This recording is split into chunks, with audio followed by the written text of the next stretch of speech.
हाँ जी स्टूडेंट्स, ਅਸੀਂ डिस्कस कर रहे थे conservation of plants and animals. ठीक है, ये साडा टॉपिक चल रहा सी कासेज ऑफ लॉस ऑफ बायोडाइवर्सिटी कि बायोडाइवर्सिटी किस तरह लॉस हो सकती है। हैबिटेट डिस्ट्रक्शन, पोल्यूशन हो सकता है, क्लाइमेटिक चेंज हो सकता है, ओवर एक्सप्लोइटेशन ऑफ रिसोर्सिज नूं बहुत ज़्यादा यूज़ करना, हंटिंग। ठीक है, उस तो इलावा फॉरेस्ट फायर मतलब जंगल नूं अग लग जाना। तो साडा जो नैक्सट अज असीं डिस्कस करना वो की है, introduction of exotic species. Exotic species की है कि कोई भी इस तरह की स्पीसीज़ जो तुसीं इंटेंशनली लैके आए हो किसी एक जियोग्राफिक रीजन तो। ठीक है, तो ये नाल भी की है साडी जो उत्थों की पापूलेशन ग्रोथ है या स्पीसीज़ है जो उन्होंने की है इफैक्ट पेगा। फॉर एग्जाम्पल जिद्दां कहते यूकलिप्टस एक प्लांट जो असीं आस्ट्रेलिया तो लिया के साडे फॉरेस्टेशन प्रोग्राम के लिए इंडिया के विच इहनूं लगाया गया। बट प्रॉब्लम की हुई कि सब तो पहला सोयल लॉस बहुत ज़्यादा, वाटर बहुत ज़्यादा अब्जॉर्ब करता जिदा करके साडा वाटर टेबल लो हो जाता एंड जो लीव्स ये जो डिगते हैं तो वो डीकंपोज ईजीली नहीं होंगे। इस तो बाद वाटर हैकेंथ। ठीक है, जिस तरह असीं देख रहे हैं कि इस तरह का जो मतलब हर्ब्स ने सानू आम तौर पर साडियां वाटर बॉडीज़ दे विच मिल जांदियां ने। ठीक है, इन्हां दी ग्रोथ दे नाल भी की है साडे जो रिवर्स ने वो क्लॉग हो जाती हैं, मतलब उन्होंने रुकावट पैंदी है एंड जो उत्थों दा एक्वेटिक जो एनीमल्स ने उन्होंने प्रॉब्लम खड़ी होंदी है। इस तो अगला जो साडा कॉज है वो की है डिफोरेस्टेशन का मतलब जंगल का खत्म होना, दरख्तों का खत्म होना। तो ये दो कॉज हो सकते हैं। सब तो पहला नैचुरल कॉज के की है कोई फॉरेस्ट फायर होगी या सीवियर ड्राफ्ट मतलब बहुत ज़्यादा सोका पै गया, मीह नहीं पे तो उन्होंने पानी नहीं पूरा होया जो प्लांट्स ने उत्थे तां भी की है वो खत्म हो सकते हैं। दूसरा की है मैन मेड कॉज मतलब असी एग्रीकल्चर के लिए कुछ उत्थे रोड्स वगैरह बिल्ड करने के लिए, इंडस्ट्री बिल्ड करने के लिए, फ्यूल के लिए असी जो दरख्त ने उन्होंने उत्थों कट्टिया तां भी की है डिफोरेस्टेशन हुई। ठीक है, तो कॉन्सीक्वेंसिस ऑफ डिफोरेस्टेशन मतलब डिफोरेस्टेशन होने तो बाद की हो सकता, किहड़ियां चीज़ां ने जो इस तो बाद सानू सामना करना पेगा। सब तो पहला क्लाइमेटिक चेंज। ठीक है जी, फॉरेस्ट जो असीं घट कर देंगे तो रेनफॉल घट जाएगी, रेनफॉल घटेगी तो टैंपरेचर इंक्रीज़ हो जाएगा तो गर्मी जो है जिदा ग्लोबल वार्मिंग असीं कहने वो लगातार बढ़ रही है। ठीक है, इहदा असीं जे हुणे कोई एग्जाम्पल लईए तो चेरापूंजी मेघालय दे विच सब तो पहला उहदे की सीगा सब तो ज़्यादा रेनफॉल हुंदी सी वर्ल्ड दे विच। ठीक है, पर डिफोरेस्टेशन होने कारण हुण की उत्थे जो रेनफॉल है वो काफ़ी घट चुकी है। दूसरा की है डिजर्टिफिकेशन, जो असीं ट्रीज़ नूं कट देंगे उत्थों तो जो टॉप सोयल है वो लूज हो जाएगी तो वह इरोजन होना स्टार्ट हो जाएगा। ठीक है, टॉप सोयल जो चलेगी तो नीचे जो मिट्टी बचेगी वो फर्टाइल नहीं होएगी जिसदे नाल की हो जाएगा डिजर्टिफिकेशन, जिद्दां एग्जाम्पल की है थार डेजर्ट। ठीक है, इस तो बाद की है ड्राफ्ट एंड फ्लड। ठीक है, ड्राफ्ट किद्दां होएगा क्योंकि जो साडी मिट्टी है वो पानी नूं सोखणों हट जाएगी, नॉन पोरस हो जाएगी in the absence of trees. ठीक है, तो जो ग्राउंड वाटर है वो रिचार्ज नहीं होएगा तो फ्लड जो है वो आउणगे तो फ्लड के जो पानी बहेगा वो की है साडी टॉप सोयल फिर तो इरोजन जो है वो हो जाएगा। इस तो बाद की है लॉस ऑफ वाइल्ड लाइफ, जो उन्होंने हैबिटेट है मतलब वाइल्ड लाइफ मतलब जिद्दां जंगली जानवर जो भी है जो जंगल के रहिंदे ने। ठीक है, उन्होंने जो हैबिटेट है मतलब जो असीं जंगल ही उजाड़ देंगे तो वो कित्थे रहणगे या उन्होंने रहण दे लई प्रॉपर जगह तो प्रॉपर जो मटीरीयल जो उन्होंने चाहिए वो नहीं मिलेगा। तो ये की है साडे रिसोर्सिज घट जाएंगे। तो कंजरवेशन ऑफ फॉरेस्ट मतलब फॉरेस्ट को बचाने के लिए असीं की कर सकते हैं। सब तो पहला जुडिशियस यूज ऑफ रिसोर्सिज, जो भी सानू फॉरेस्ट तो रिसोर्सिज मिलते हैं चाहे वह वुड होवे चाहे वो कुछ भी इदां दा होवे उन्होंने असीं की है जुडिशियसली यूज़ करिए मतलब जिन्ना सानू लोड़ है उन्ना ही यूज़ करिए या उसकी जो यूजेज है उन्होंने असीं घटाइए। ठीक है, फॉर एग्जाम्पल यूज़ बायोगैस और solar energy as fuel instead of wood, लकड़ की जगह पर सानू बायोगैस और सोलर एनर्जी यूज़ करनी चाहिए है। सिमिलरली फर्नीचर के लिए असीं प्लास्टिक यूज़ कर सकते हैं, पेपर का यूज़ असीं घटा सकते हैं। ठीक है, इस तरह असीं साडे फॉरेस्ट नूं प्रोटैक्ट कर सकते हैं। एफोरेस्टेशन मतलब जो दरख्त कट्टे गए ने उन्होंने दोबारा लगाना, प्लांटिंग ऑफ ट्रीज़। ठीक है,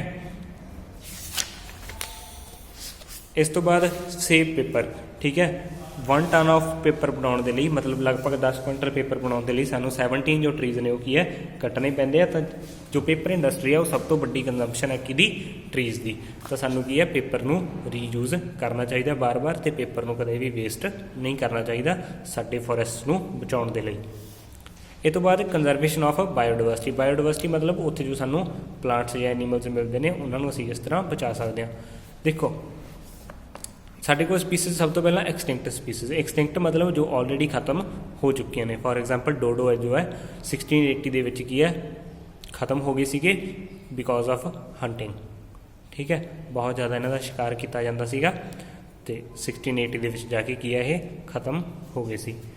इस तो बाद की है इंडेंजर्ड स्पीसीज। इंडेंजर्ड स्पीसीज मतलब जो हाले तक खत्म नहीं हुई पर खत्म होने के किनारे ते ने, near the danger of extinction, ठीक है। मतलब जे असीं हुण कोई स्टैप ना लिया तो वो इस तो बाद की है खत्म हो जाएंगे। एग्जाम्पल की है इंडियन राइनोसोर्स, एशियन एलीफेंट, ठीक है, वाइल्ड एस, ये कुछ एग्जाम्पल्स ने इंडेंजर्ड स्पीसीज दियाँ।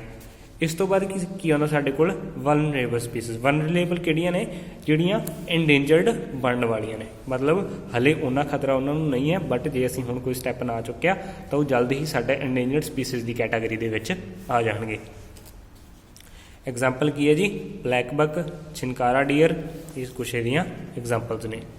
इस तो बाद की है रेयर स्पीसीज। रेयर स्पीसीज मतलब जिन्हों की पॉपूलेशन साडे कोल नैचुरल तौर पर बहुत घट है ਜਾਂ ਕਿਸੇ ਇੱਕ पर्टिकुलर रीजन ਦੇ ਵਿੱਚ ਹੀ ਪਾਏ ਜਾਂਦੇ ਨੇ। ਰੇਅਰ ਸਪੀਸੀਜ਼ ਮਤਲਬ ਬਹੁਤ ਹੀ ਘੱਟ ਮਿਲਣ ਵਾਲੀਆਂ ਪ੍ਰਜਾਤੀਆਂ, ਠੀਕ ਹੈ। ਇਹ ਤੋਂ ਬਾਅਦ ਸਾਡੇ ਕੋਲ ਕੀ ਹੈ ਐਂਡੈਮਿਕ ਸਪੀਸੀਜ਼। ਐਂਡੈਮਿਕ ਸਪੀਸੀਜ਼ मतलब ਜਿਹੜੇ ਇੱਕ ਪਾਰਟੀਕੂਲਰ ਹੈਬੀਟੇਟ ਦੇ ਵਿੱਚ ਪਾਏ ਜਾਂਦੇ ਤੇ ਹੋਰ ਕਿਤੇ ਵੀ ਨਹੀਂ ਪਾਏ ਜਾਂਦੇ। For example Andaman and Nicobar ਦੇ ਵਿੱਚ ਸਾਡੇ ਕੋਲ 220 ਇੱਦਾਂ ਦੀਆਂ ਸਪੀਸੀਜ਼ ਨੇ ਜਿਹੜੀਆਂ ਸਿਰਫ ਅੰਡੇਮਾਨ ਨਿਕੋਬਾਰ ਦੇ ਵਿੱਚ ਹੀ ਪਾਈਆਂ ਜਾਂਦੀਆਂ, ਦੁਨੀਆ ਦੇ ਵਿੱਚ ਹੋਰ ਕਿਤੇ ਵੀ ਨਹੀਂ ਮਿਲਦੀਆਂ। ਤਾਂ ਉਹ ਕੀ ਹੈ ਐਂਡੇਮਿਕ ਸਪੀਸੀਜ਼। मतलब ਇਹਨਾਂ ਨੂੰ ਖਤਰਾ ਕਿਉਂ ਹੈ ਕਿਉਂਕਿ ਜੇ मतलब ਇਹਨਾਂ ਦਾ ਜਿੰਨਾ ਕੋਈ ਰੀਜਨ ਹੈ ਜਿੱਥੇ ਪਾਏ ਜਾਂਦੇ ਨੇ, ਜੇ ਉੱਥੇ ਕੋਈ ਇਹਨਾਂ ਨੂੰ ਪ੍ਰੋਬਲਮ ਆਉਂਦੀ ਹੈ ਤਾਂ ਉਸ ਤੋਂ ਬਾਅਦ ਇਹ ਕੀ ਹੈ ਇੱਕਦਮ ਖਤਮ ਹੋ ਜਾਣਗੇ, ठीक है। नैक्सट की है माइग्रेशन। माइग्रेशन मतलब एनीमल्स का एक जगह तो दूसरी जगह जाना because of change of weather या किसी भी कारण करके, ठीक है। फॉर एग्जाम्पल असीं देखते हैं कि जो भी साडे मौसम चेंज होंदा तो बहुत तरह के जो नवे नवे बर्ड्स ने वो इत्थों किते बाहर चले जाते हैं या बाहरों इत्थे आउंदे ने, उन्होंने असीं की बोलते हैं माइग्रेटरी बर्ड्स, ठीक है। क्यों? क्योंकि उन्होंने अपनी फेवरेबल कंडीशनस का जो हैबीटेट है वो चाहिए, ठीक है। फॉर एग्जाम्पल जो ठंड के बर्ड्स ने जिन्होंने ज़्यादा ठंड चाहिए वो की है हुण साडे वाली साइड की है नॉर्दर्न प्लेन्स के विच माइग्रेट होणगे क्योंकि साडे हुण ठंड का मौसम है तो गर्मी के विचों वो चले जाणगे,